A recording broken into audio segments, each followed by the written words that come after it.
Bugun sizlar bilan juda ham muhim mavzu haqida gaplashamiz. Ko'pchilik sunscreen ishlatadi, lekin noto'g'ri tanlaydi. Natijada esa teri zararlanadi va tez qariydi va hattoki saratongacha olib kelishi mumkin. Muammo shundaki, odamlar sunscreenni faqatgina krem deb o'ylashadi, lekin bu juda ham chuqurroq masala. Mana shu haqida gaplashamiz bugun. Avvalo SPF sunscreen nimaligi haqida gaplashib o'tamiz. Sunscreen bu krem, losyon va sprey ko'rinishida bo'lishi mumkin.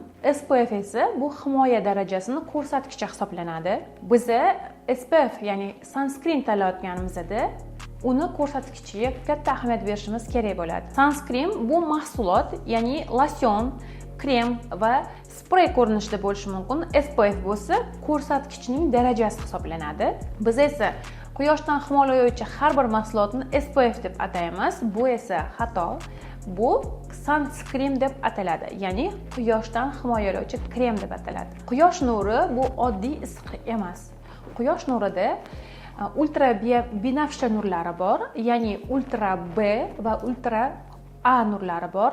Biz ultra B nurlaridan zararlanganimizda yuzimizda qizarishlar paydo bo'lishi mumkin, ya'ni oftobda biz toblanganimizda, dam olishlarda beta nurlaridan zararlanganimizda yuzimizda ozgina qizarishlar paydo bo'ladi. Eng xavfli esa alfa nurlari. Alfa nurlaridan zararlanganimizda bizni terimizni chuqur qatlamigacha yetib boradi va bizda kuyish juda ham chuqur va yuqori darajada bo'ladi. Eng xavfli nur alfa nurlar hisoblanadi, ya'ni U va A deb ataladi. Bu nurlar hattoki DNK qatlamigacha yetib boradi va DNKni buzish ehtimoli ham bor. Shuning uchun biz aktiv quyosh nuridan juda ham ehtiyot bo'lishimiz kerak. Alfa nurlari albatta 12 dan soat 4 gacha bizga zarar yetkazishi mumkin. Shuning uchun asosiy foydali quyosh nurlari faqatgina 11 gacha olishimiz tavsiya etiladi. Sunscreen tanlaganimizda ustidagi yozig'iga e'tibor beramiz.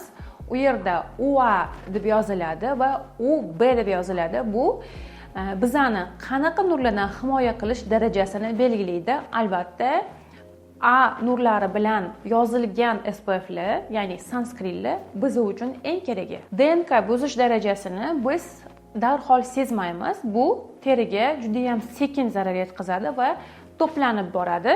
Bizni terimizni chuqur zararlaydi. Buning uchun bizga sunscreen bo'lgan SPF kremlari yordam beradi. Bu qanday kremlar? Sunscreen bu jarayonni qanday to'xtatadi? Sunscreenlar ikki xil bo'ladi. Birinchisi mineral va fizik sunscreenlar. Tarkibida odatda sink va titan dioksidlari bo'lgan sunscreenlar quyosh nurini qaytaradi va bizani yuzimizni quyoshdan himoyalaydi. Ikkinchisi esa kimyoviy sunscreenlar. Bular teriga quyosh nurini qaytaradi va ularni issiqlikka aylantiradi.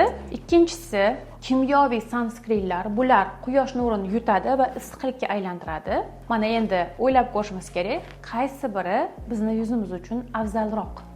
Albatta, birinchi turdagi sunscreenlar tarkibida sink va titan dioksid bo'lgan sunscreenlar bizni yuzimiz uchun albatta foydaliroq. Ular quyosh nurini bizga yetkazib bermaydi, zararlarini oldini olib beradi. Oddiy qilib aytganda, mineral sunscreenlar xavfsizroq bo'ladi, chunki ular teriga ko'p zarar yetkazmaydi. Kimyoviy sunscreenlar esa teriga juda ham tez shimilib bo'ladi va teriga zarar yetkazish mumkin. Shuning uchun biz mineral sunscreenlarni tanlaymiz. Endi eng ko'p noto'g'ri tushuniladigan SPF ga keldik. Ya'ni SPF 15, SPF 30 va SPF 50 lar bo'ladi. Bularning farqlanishi esa SPF 15 bu bizani quyoshdan 93% ga himoya qilib beradi. SPF 30 esa 97% ga bizni quyoshdan himoya qilib beradi. SPF 50 esa 98% ga bizni himoya qilib beradi quyoshdan. Biz 30 bilan 50 orasida ko'rdik, juda ham katta farqi yo'q. Shuning uchun siz bemalol SPF 30 dan SPF 50 gacha bo'lgan SPF lardan foydalanishingiz mumkin va bu bizni yetarli darajada quyoshdan himoya qilib bera oladi. Eng muhimi esa biz SPF larni qancha miqdorda surishimiz. SPF'larni yetarli darajada surmasak, bizni ular quyoshdan himoya qilisha olmaydi. Ko'pchilik SPF kremlarini emas, spreylarni tanlashadi. Bu esa bizni yetarli darajada quyoshdan himoya qilishga yetmaydi. Kremlar esa bizni juda ham yaxshi himoya qilib beradi va albatta yetarli miqdorda SPF krem surishimiz shart bo'ladi. Yana bir muhim ma'lumot, kimyoviy SPF'lardan, ya'ni sanskrinlardan foydalanganimizda bu faqat bizga emas, ya'ni dengizda biz cho'milamiz, dengiz minerallariga, dengiz hayvonlariga ham zarar yetkazishi mumkin. Shuning uchun biz mineral sanskrinlardan foydalansak, ham o'zimizga kam zarar beramiz, ham atrofga kam zarar bergan bo'lamiz. Xulosa qilib aytadigan bo'lsak, siz SPF tanlaganingizda 4 ta muhim qoidaga amal qilishingiz kerak. Ya'ni SPF darajasi 30 dan yuqori bo'lishi shart va losion yoki krem tarkibli bo'lgani juda ham muhim. Birinchi tanlovimiz SPF albatta 30 dan yuqori bo'lishi shart. Ikkinchisi esa tarkibida minerallardan iborat bo'lishi muhim va uchinchisi SPFni losion yoki krem ko'rinishida bo'lishi va albatta to'rtinchisi esa tarkibini o'qishni odat qiling.